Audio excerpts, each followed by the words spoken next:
Hello and welcome to the Squeaky Bum Time Podcast, presented exclusively on the Chop Sports channel of the Premier Streaming Network. We are recording this on Thursday, May 18th. I am your host, Laurent Courtines. In this episode, we reach the penultimate weekend of the Premier League and go through fixtures, and we say hello to some new friends and say goodbye to old friends. But this episode is going to be all about Manchester City defeating Real Madrid in an incredible performance. But before we start, please like, share, subscribe. Like, share, subscribe. Like, share, subscribe. It means everything to us, and we need you so much. Thank you, and let's get to it. Well, it has happened. Manchester City have defeated the great and powerful Real Madrid, and that is what we're going to start the show with. How did I feel? How did it go? How did it happen? It was incredible. I was afraid. I was nervous. But City put on a performance for the ages, frankly. And I don't think I'll be able to sort of really understand it until I examine it a bit more and watch it for the second or third time, as I do with so many of these games. I do watch them over and over again. I think what we saw was a Guardiola side that has been honed and crafted and put together and lives with a confidence that it has not had in the past. I think the players had slowly been taking things on and feeling where they were, and the right players had come into the right spots, and the defensive nature of Diaz and Stones and Akanji and Walker really shone through. It's now year 3 with Rodri, and City were just in complete, absolute, and total control. There was no fear. Everything was easy. It was a walk in a park, and over the 2 legs, City defeat Real Madrid 5-1 on aggregate, and it was not even close. It was not even close. I want to go through City first before we get into what happened with Real Madrid and what it means for them. So City came back with the same lineup: Grealish, Haaland, Silva, with Gundogan and Kevin De Bruyne in those holding 8 roles, with Rodri and Stones in the midfield, and then the back line of Akanji, Diaz, and Walker with Ederson in goal. And it was all about control. Even within the first few minutes, Stones steps into the midfield. There's a little bit of a press from Real Madrid, a little bit of attempting to put City under pressure, but it really never came to anything. And it really, especially in the first half, I think on the 10-15 minute mark, I think there was a stat on the CBS broadcast that City had made 150 passes to Real Madrid's 15. This was not a close performance. This was not anything resembling anything that Real Madrid had ever done. The first 20 minutes were all City. First, Kyle Walker had a shot from deep that didn't look close. Rodri had an amazing chance on 7 minutes. John Stones took a pot shot from deep because of the influence of Haaland and the lack of mobility of Modric and Kroos. Anything coming in front of the defense was open. So City could take deep shots, long shots, any kind of space in the midfield, especially in front of the 18-yard box, was available. Grealish cut inside for one. De Bruyne took a shot on a free kick that he just quite didn't miss. And then the first big volley save by Courtois on 21. Haaland gets in a really great position. It's De Bruyne to Akanji, crosses it in, headed down. It hits Courtois right sort of in his mid-drift, and that's the first big save that Courtois comes up with, and he's going to show up in this game many, many times. In fact, I got that wrong. He had already made the first save on 13. This was the second save on 21. The second save on 21 was incredible. This was the back of the hand flick when he's going across the other way. The first was saved from Jack Grealish. That one is the one that hit Courtois, and City were in business. Even in those moments, once that second Haaland save happened, Real Madrid were at sea. They really couldn't deal with what City was bringing, and they were gone. They were lost. Their heads were gone. Enzo Valverde just seemed to just follow Gundogan around as though he was the most important thing that was happening. Then Bernardo Silva, who had been attacking Camavinga the whole game, I think Pep realized that was the side to attack, and something they didn't exploit in the first game. He cuts in on goal, fires it top bins, dummies the far post shot, and fires it in the top, and City were up a goal. I let out a big scream. My poor wife yelled at me, which is normal. She tends to yell at me. But at that point, City had already deserved 3 goals, especially the 2 Haaland. So on 23, first 20 minutes, just a complete and total dominance. Then again, on 37, another attack. Ilkay Gundogan's shot is blocked.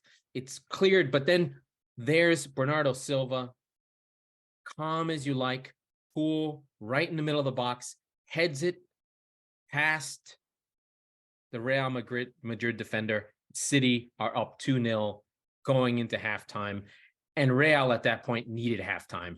They were cooked. They were finished. This was a complete and total masterclass. That the second half, I'd say, there was a little bit more from Real Madrid, but a goal by Akanji, and then in the 94th minute, after the dogs have been called off, Alvarez and Foden just go, hey, we're still really good. We may not have started this game, but we will connect. And they had a beautiful goal to get their thing through. What a performance. I just can't really explain what it was like to see City just completely annihilate the most dangerous team in Europe. Not so much on their play, Real, but on their stature. So we'll go on the Real side. They just didn't have the legs or the wherewithal or the tactical nous or anything. There was nothing.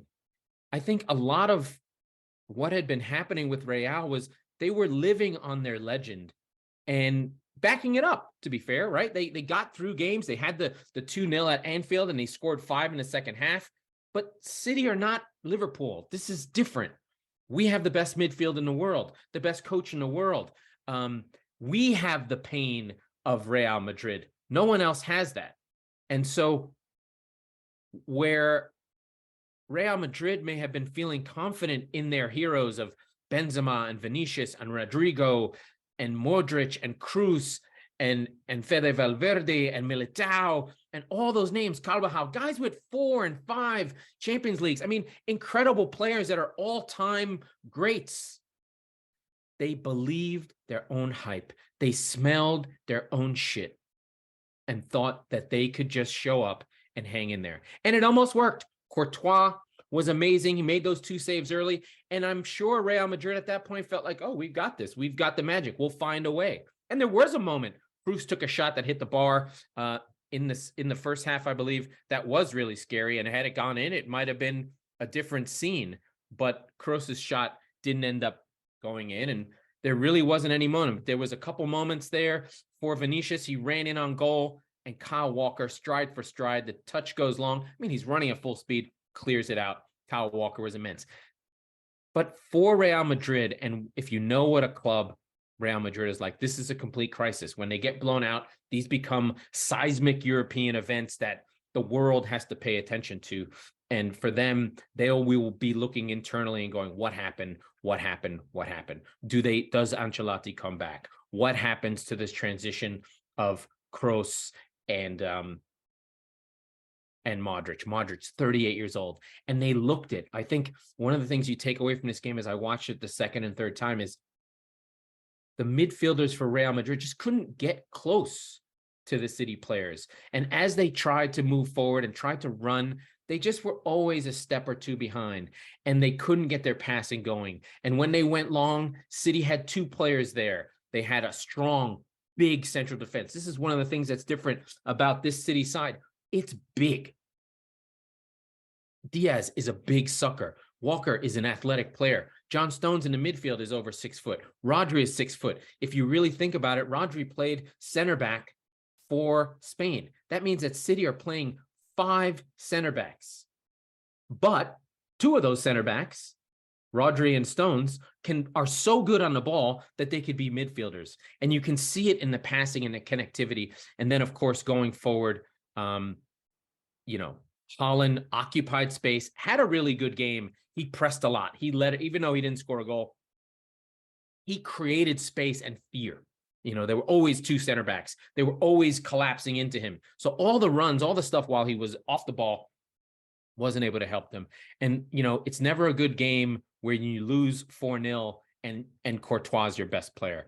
I think fundamentally Real Madrid were naive. They tried to play 4-3-3 against City's midfield 4. Like, what are you doing? There was always going to be an extra man with De Bruyne, Gundogan, Rodri, and Stones just in there all the time. And when they needed to make up numbers, they were able to just play around Valverde and Kroos and Modric. There was never anything there. Rodrigo for them never came back in. Vinicius Jr. was always staying high, and Benzema never came deep either. So they were really just defending with their 7 against City's 8 in attack. So they were just overrun and outplayed. It was shocking, frankly, and it was never close. And City, with their methodical new way, this is a watershed moment, I think, for Champions League football. This is reminiscent of 2011 Barcelona against United, where you knew you were seeing something different. You knew you had seen a pinnacle of a team, where I think that's what's happening right now with City. There is a peak that's happening right now that we haven't seen before. It's something different than what we have seen over the last 8 years of Pep. It's something else. There's a lack of naivety. There's a strength.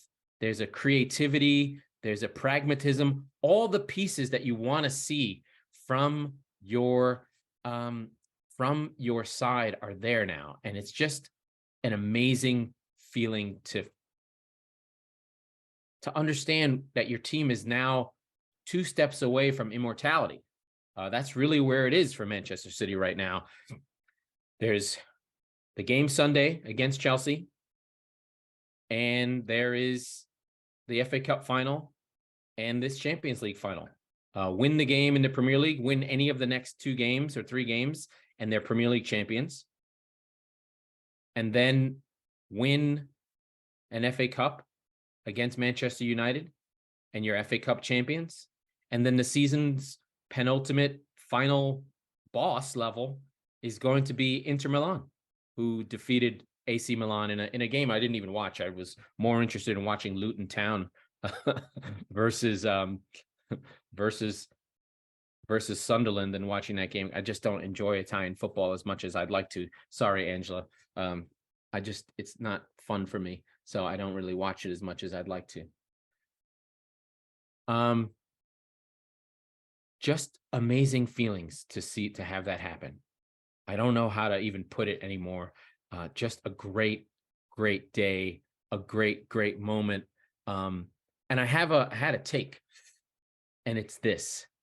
I was trying to search for why City have elevated themselves to this next level of somewhat of a revenge tour, somewhat of a how do we get to this place? And I thought, I am a big NBA fan, and I follow it pretty closely via podcast. I don't watch it as much, but I follow it via podcast. And one of the things that popped into my head was the 2014 San Antonio Spurs. San Antonio Spurs had a 2-decade dominance under Tim Duncan. They had won championships with Manu Ginobili and Tony Parker, and they had this emergent team when Kawhi Leonard was on a team, and the three amigos were getting older. And they took LeBron's Miami team after they had lost to Dallas, to the brink. They were up 3 with 2 minutes to go. And they were up 3 with 2 minutes to go. And, we have the famous LeBron goes nuts at home, and we have the Ray Allen shot, the rebound the rebound goes to Ray Allen. He takes the 3 and makes the shot. So, and they win, and then they go on to game 7. But the following season, that's the 13 season. The following season, the Spurs come out on a mission. And in the finals, they whoop Miami in a level of basketball that has not been seen since. As much as we like to say the Warriors were, the 2014 Spurs were pure basketball. This was not a superstar-laden team. It was older guys in their 30s. They had a young Kawhi, but they whooped the ball around.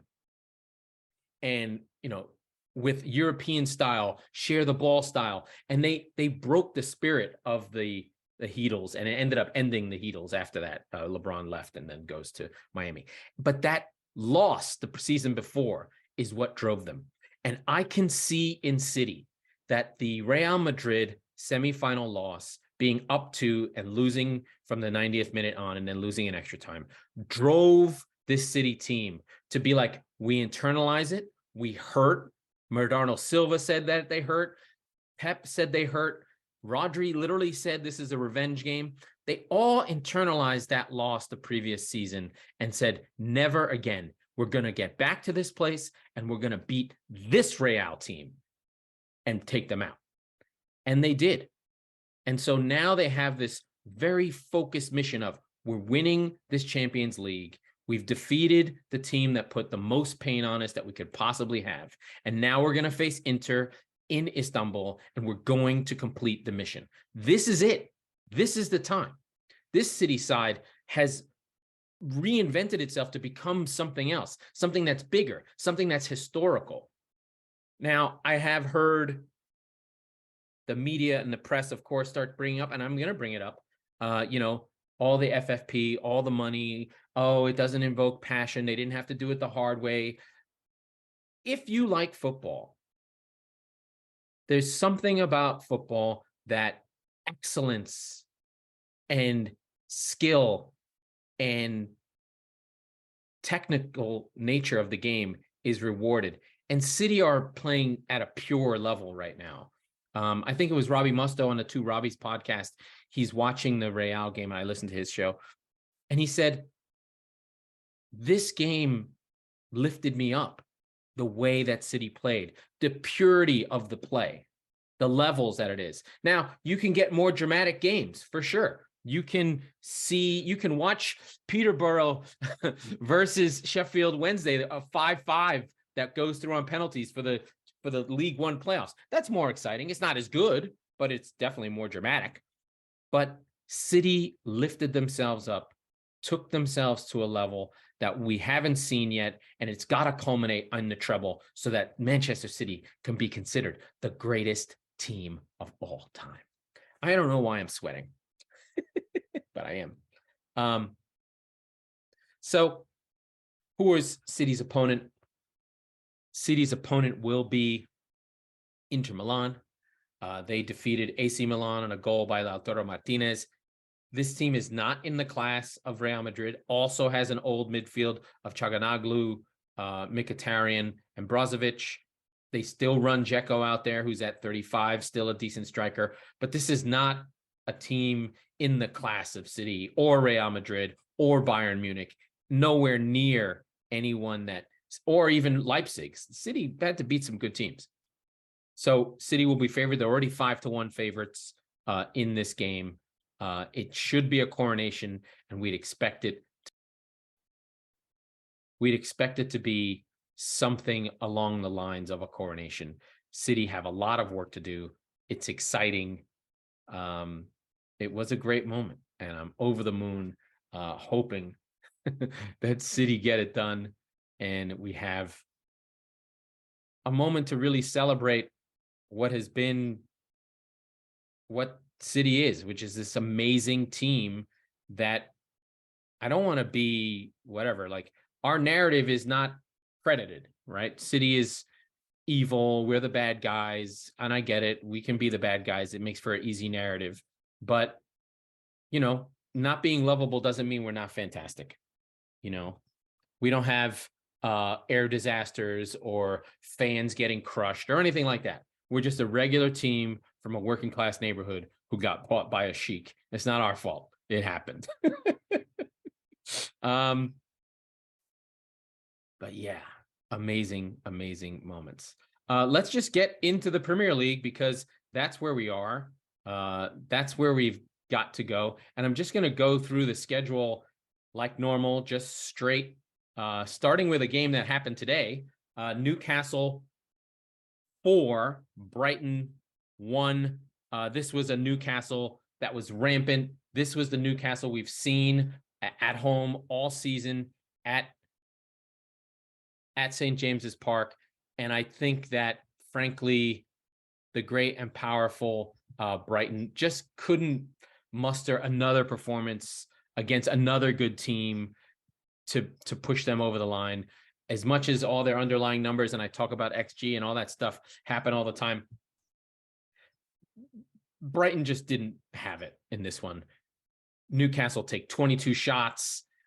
They get an own goal on an amazing cross. Trippier was amazing in this game. Every single time he got on a ball and made a cross, it went someplace dangerous. He caused the own goal. Dan Burn right on the head on 45, the worst goal you can give up just before halftime. And then late in the second half, Callum Wilson and Guimaraes both go in on goal on breaks as Brighton is breaking in. So Callum Wilson on 89, then Guimaraes on Bruno on 91, and then there was another break that they missed. Undav did pull one back. So Brighton live to fight another day, but they can't feel good about where they are. But this for Newcastle does put them in the driver's seat for the top 4. They're probably nailed on now. They've got the points, they've got the players, and they can start celebrating European nights in St. James's Park again. Big win for them. They are on 69 with 2 games to play, while Liverpool are on 65 points. So it's going to be tough for them to drop out. They'll probably get their just reward, and Brighton start to slip. These extra games in hand, they had a hand and a chance at Europa, but it looks like, I think 6th place. I think they will get Europa League playoffs for their 6th place spot. I don't think Tottenham will catch them, but they do have to get a win to solidify where they are. That's today's game. That just happened. Then we'll go into Saturday. Let's just go by of the clock. We start with probably the least meaningful game of the weekend.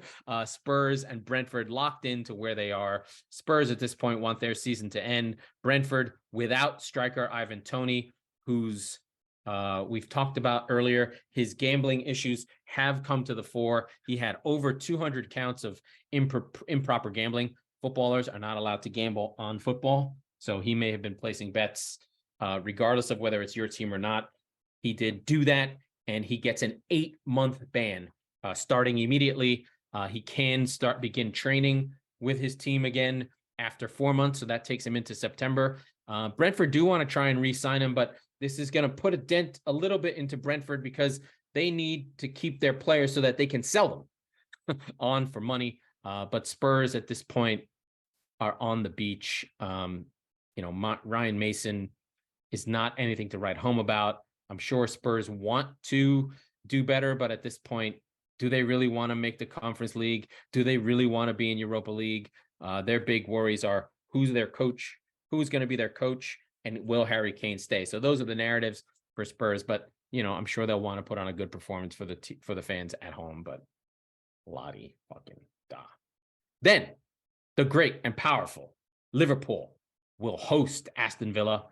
This is actually a big game. Liverpool, if they want to reach the Champions League, will need to defeat the great and powerful Aston Villa. Aston Villa, I would not say that they have slipped, but they're off the high of the Unai Emery experience. The goals have slowed up just a smidge for our friend, Mr. Ollie Watkins. He was on that streak. So it's just a little bit of a tough sleigh for Villa.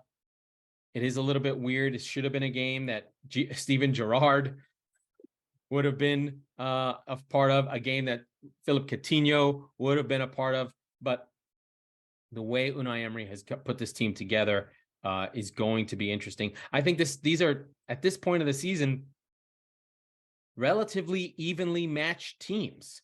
Now, Anfield is a different beast, as we all know. Anfield makes weird things happen.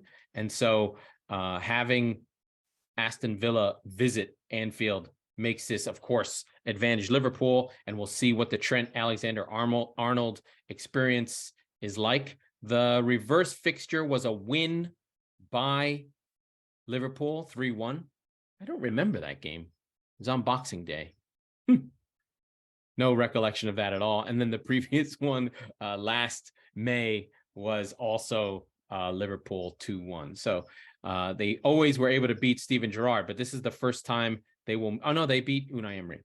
This will be the rematch of the earlier season Boxing Day game, and you'd expect a really fraught game, because I think even though Liverpool are on a 7-game winning streak, they have played some weaker opposition. Let's be fair. And so this will be a test for them. I do like Villa a lot, but this is a bridge too far. The way that Liverpool are playing, the way that they're finally getting themselves together into a method that makes sense for them, changing finally whatever Klopp was doing, and he wasn't able to sort of get the team into a different place. He finally has put the team together in a new way that will allow them to play in a way that should allow them to take advantage of their best player, which I think, fairly or unfairly, it seems that Trent Alexander-Arnold is their best player at this point. So, that's there. Yeah. And this will be a goodbye for some Liverpool friends, Bobby Firmino leaving the team and such. Okay. Fulham, Crystal Palace, a London derby. That means nothing. The less talked about this, the better. No, not really. Looking forward to both these teams next season, who they keep, who goes. Alisi could move. Paulinho could move. We wonder what happens with Zaha. The good news is Uncle Roy will return. He has signed for next season to come back and play for the great and powerful Crystal Palace. Great little documentary on YouTube by Gary Neville about the team. He's not a documentary, overlap, where he talks to Roy Hodgson and talks to Steve Parish, the owner of the team. Really interesting to hear their story about management and football and how it is to run a team. So good stuff there. I recommend it. It's on YouTube. Check it out. Fulham versus Palace. Then again, also in the 3 p.m., 10 o'clock, 7 a.m. window here in California, Bournemouth at home versus Manchester United. This is about as easy a game as United is going to get. If they win this game, they will be locked on for the Champions League spot. I'd expect them to win. This is as big a game as United have had in a long time. They need these games. They need to tick them over. They beat Wolves. Now they've got to beat Bournemouth. These are the games that, if you're a good team, you just simply take care of them. No fucking around, no messing around. United, you beat Bournemouth, you're in, I think. Something like that. They still have a few more games to go. I can't do math. I don't care. They just need to win games. They'll know Villa and Liverpool will be playing at the same time, and they'll know where they are. The biggest game on Saturday, there's 2 relegation battle games on Saturday. Wolves hosting Everton. Everton have to get something out of this game. Every single point. Draws, scratching, claws, wins. A win is gold for Everton. If a win will put them into safety at this point. They just want to get away from that line. Everton have been playing well of late, but away from home, a little bit tougher than you'd expect. And then Nottingham Forest host Arsenal. This is probably the best time to meet Arsenal you possibly could meet them. They're down. They're hurt. Their souls are crushed. Nottingham Forest, you have everything to play for. You've got to get this done. A point, Nottingham Forest. A point will put you on 35 and about as close to safety and it's about as good as you can expect. Come on, you tricky trees. I love Steve Cooper. I think they will get something from this game. I think Forest will get something against Arsenal. Arsenal have not had a good time when they have gone to the City Ground. I believe that last season or 2 seasons ago, Nottingham Forest did put Arsenal out of the FA Cup in a game at home. They did play to a draw, I believe, earlier this year. I'm not sure. I can't remember. I know. Whatever. It doesn't matter. This is a massive, massive game for Forest, and they're going to want to pull this one out. That's Saturday. So Saturday in the morning, early game, Tottenham, Brentford, Liverpool, Aston Villa, Fulham, Crystal Palace, Bournemouth, Manchester United, with Manchester United having to win. Then our 2 relegation battlers, Wolves versus Everton. Everton have got to get something. This is probably one of their best chances. And then Forest, their last home game of the year against Arsenal. They've got to get something out of this. Then on Sunday, the great and powerful West Ham host Leeds. If Big Sam is going to save Leeds, this is the game to save them.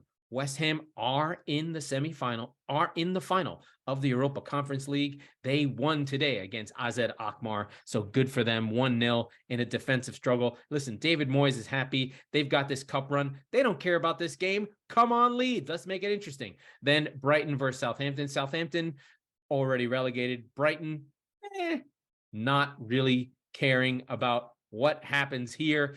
Not a game I'm going to write home about, although Brighton will want to win this after losing today against Nottingham Forest in City's final home game of the year.